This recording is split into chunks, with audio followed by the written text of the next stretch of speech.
Salut à tous, dans cette vidéo je voudrais qu'on voit ensemble un point super important, c'est comment faire pour découvrir les mots-clés de vos concurrents et également en tirer des leçons qui sont à mettre en place directement sur votre stratégie.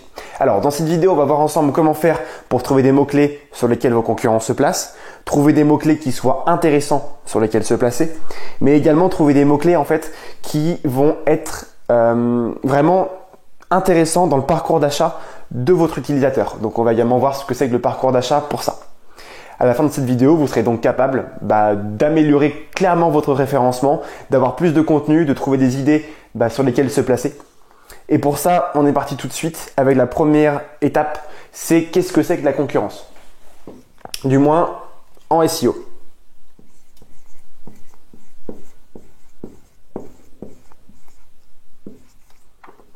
Hop. Voilà. La concurrence, en termes de SEO, on peut appeler ça la difficulté à se positionner sur une position qui va vous ramener du trafic. À quel point, en gros, est-ce qu'il est compliqué de se positionner dans les 10 premiers résultats de Google? En gros, ce sont les 10 premières positions qui ramènent du trafic sur votre site. Au-dessus, ça ramènera très peu de trafic. Alors, il faut savoir que j'utilise pour ça 3 logiciels et ces 3 logiciels-là ont tous les 3 un indice de compétitivité qui est un indice sur 100. Le premier, ça va être Ubersuggest. Ils appellent ça la Search Difficulty, la difficulté à se placer dans les moteurs de recherche. Eux ne donnent pas vraiment d'indication sur comment est-ce qu'ils calculent cet indice-là.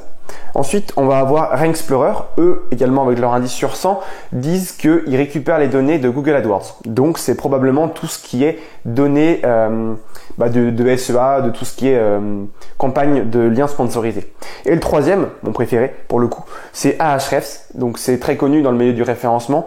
C'est un logiciel payant qui est assez cher, mais qui fait quelque chose de très complet.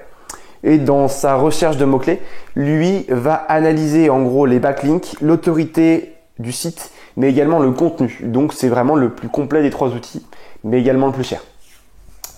Voilà en gros qu'est-ce que c'est que l'indice de compétitivité. Pour un mot-clé, on va regarder donc l'indice de compétitivité, mais également le volume de recherche. Parce que si vous avez un mot-clé qui est recherché 10 fois par mois, c'est pas spécialement intéressant par rapport à un mot-clé qui lui est recherché 10 000 fois. Mais généralement, un mot-clé qui est recherché 10 000 fois, on a plus de concurrence. Donc l'idée, c'est de trouver le juste milieu. Alors, on est parti tout de suite et je voudrais vous dire déjà pourquoi est-ce que c'est intéressant de se positionner sur des... surtout d'analyser la concurrence. C'est ça, pardon, que je voulais dire. Alors, pourquoi? Si je vous dis que grâce à l'analyse concurrentielle, on peut trouver des mots-clés qui sont intéressants et parfois peu concurrentiels, qu'on peut trouver des mots-clés avec un retour sur investissement qui soit assez intéressant, qu'on peut se placer sur des mots-clés qui sont compétitifs, mais également qu'on peut trouver facilement ces mots-clés-là. Tout ça, en analysant sa concurrence, on peut y arriver et c'est pas forcément super compliqué. Donc on voit tout de suite comment en fait trouver les mots-clés les plus efficaces. Pour ça, alors, hop.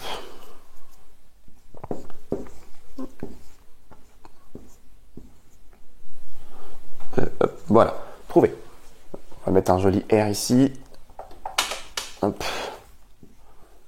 Alors, on va parler du tunnel d'achat. Hop, que je vais dessiner ici.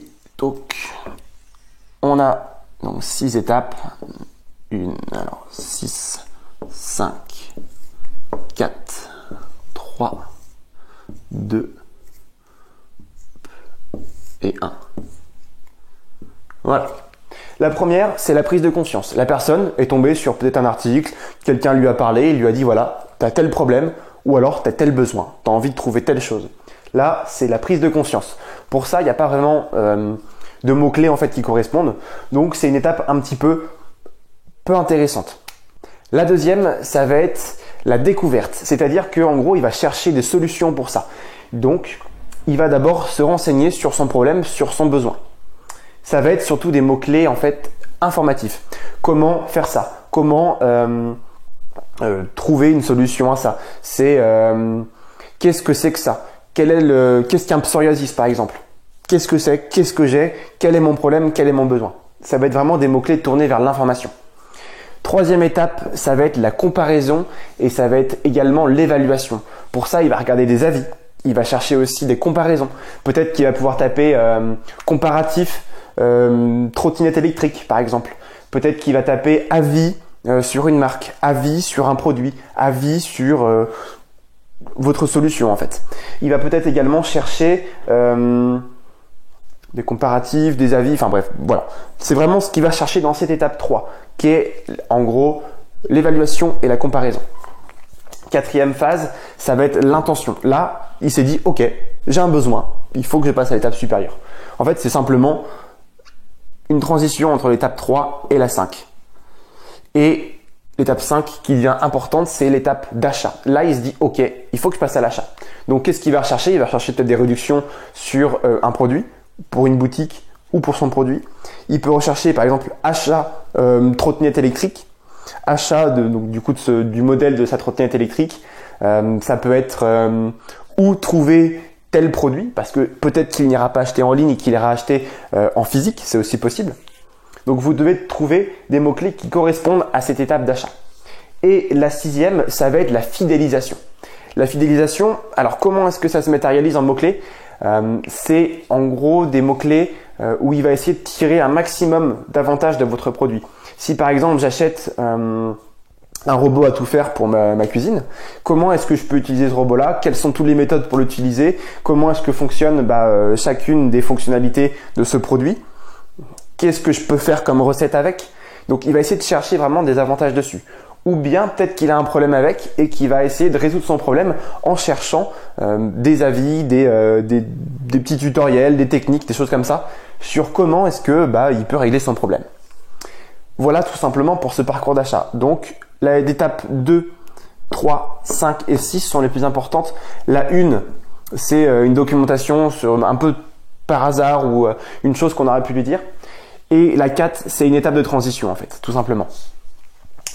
Voilà pour ce qu'il en est du tunnel de vente, du tunnel d'achat, pardon. Le quatrième, ça va être simplement vous expliquer un petit peu les outils, qu'est-ce que j'utilise dedans et pourquoi est-ce qu'ils sont intéressants. Alors, le premier, c'est d'abord Ubersuggest. C'est un outil gratuit qui est super intéressant. Alors, je vais les noter ici. Hop. Dans tous les cas, je mettrai ça dans la description. Ubersuggest, vous aurez un lien. Alors, c'est vraiment un outil qui est top. Il fait tout ce que fait un outil payant en gratuit. Pourquoi utiliser un autre outil de recherche quand on peut avoir celui-ci? Alors, il y aura des petites déclinaisons, je vous expliquerai pourquoi. J'en utilise d'autres, mais en gros, celui-ci fait un super boulot. Il vous donne le volume de recherche. Alors, pour avoir vérifié, il vous donne vraiment le même volume de recherche que Google AdWords. Donc, il est vraiment sûr sur ça. J'ai contacté d'ailleurs le support pour savoir comment est-ce qu'ils faisaient pour calculer leur search difficulty. J'aurai bientôt une réponse et je viendrai sûrement l'ajouter dans l'article qui est lié à cette vidéo-là. Donc, du coup, vous aurez un article en lien dans la description. Deuxième outil, c'est Rank-Explorer. Hop.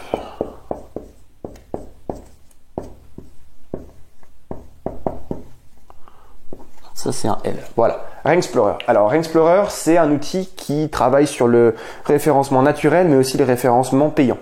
Il vous donne beaucoup d'informations sur les deux. Ça vous permet de trouver des mots-clés, ça vous permet de voir votre positionnement, de voir le trafic estimé sur un site, le vôtre, peut-être un autre. Ça vous permet de voir les positions de votre site. Alors ça, c'est actualisé une fois par mois. Ça vous permet également de trouver des mots-clés, d'avoir des idées de mots-clés de longue traîne. Ça vous permet de trouver vos concurrents également. Ça vous permet d'étudier vos concurrents, d'avoir des idées de mots-clés. Ça vous permet d'avoir un potentiel à long terme et à court terme sur des mots-clés. Enfin bref, cet outil-là est vraiment pas cher en plus et super intéressant et je pense qu'il est complémentaire. Chacun des outils que je vous présente est complémentaire les uns des autres. Et le troisième, alors juste un petit point dessus. En gros, je prends la version à 1 an qui coûte 50% moins cher que si j'achète tous les mois. Ça coûte 140 € sur l'année et on a vraiment quelque chose qui est super complet. Ça vous permet de faire plein de choses. Je vous recommande vraiment ça. Ça marche super bien. Les versions supérieures de Rank-Explorer, je l'utilise pas. Ça ne m'est pas nécessaire parce que j'utilise du coup ce troisième outil qui est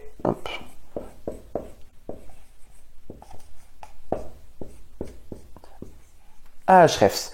Alors, en gros, c'est un outil qui est super complet, qui vous fait de l'analyse de backlinks, qui vous fait de l'analyse de site, analyse de contenu, crawl de site, Et surtout, ce qui nous intéresse dans cette partie-là, c'est de l'étude de mots-clés. Donc lui vous donne donc sa search difficulty, sa façon de son indice en fait de difficulté pour se placer. Et il vous donne aussi un petit conseil en vous disant voilà, il faudrait tant de backlinks pour vous placer dans le top 10 de cette requête-là. Alors, ce qui est top avec Ahrefs, c'est qu'en fait, c'est pour moi celui qui a en gros le meilleur indice parmi tous. Voilà pour les 3 outils que j'utilise. Maintenant, on va faire un petit topo de comment est-ce qu'on fait. Hop, avec un petit guide.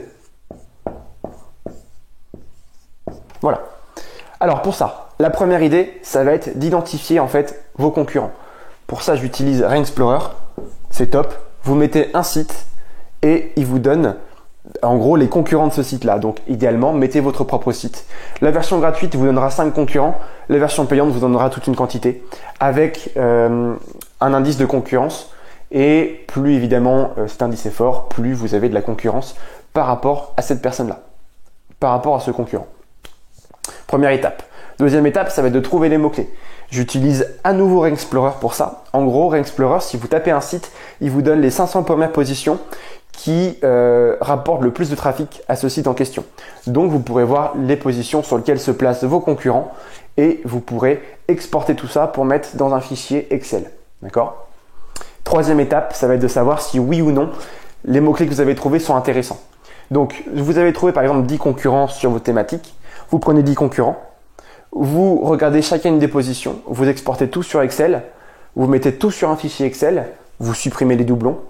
Et vous faites le tri parmi les mots-clés qui n'ont rien à voir. Il vous reste du coup une liste de mots-clés. Et là, du coup, ces mots-clés-là vont avoir certainement un potentiel. Maintenant, ce qu'il va falloir faire, c'est taper les requêtes dans Google. Regardez l'adresse de la page. Vous venez la taper dans un autre logiciel qui est un peu différent, qui s'appelle donc soit Ahrefs, soit Majestic SEO. Vous tapez l'URL et vous savez en gros le nombre de liens qui pointent sur cette page-là et le nombre de domaines qui font des liens vers la page. Ça vous permet d'avoir une idée de la notoriété de la page en gros. Et de là, vous pouvez savoir si oui ou non c'est difficile de se placer sur cette position-là. En plus, du coup, de ce fameux Search Difficulty. Je vous invite également, lorsque vous avez fait cette liste-là, à donner une note au volume de recherche, mais également une note à la difficulté, à la Search Difficulty, pardon. Vous faites une note sur 20 de chacun des mots et vous faites une moyenne. Comme ça, vous avez quelque chose qui vous permet d'avoir un juste milieu. Vous prenez les meilleurs résultats et vous avez du coup cette étude de mots-clés qui est faite sur vos concurrents. Aussi simplement que ça. J'espère que cette vidéo vous a plu. N'hésitez pas à aller dans la description. Vous allez avoir du coup 1 heure de formation offerte sur le SEO. Et voilà, j'ai terminé pour cette vidéo. À bientôt pour la prochaine. Salut!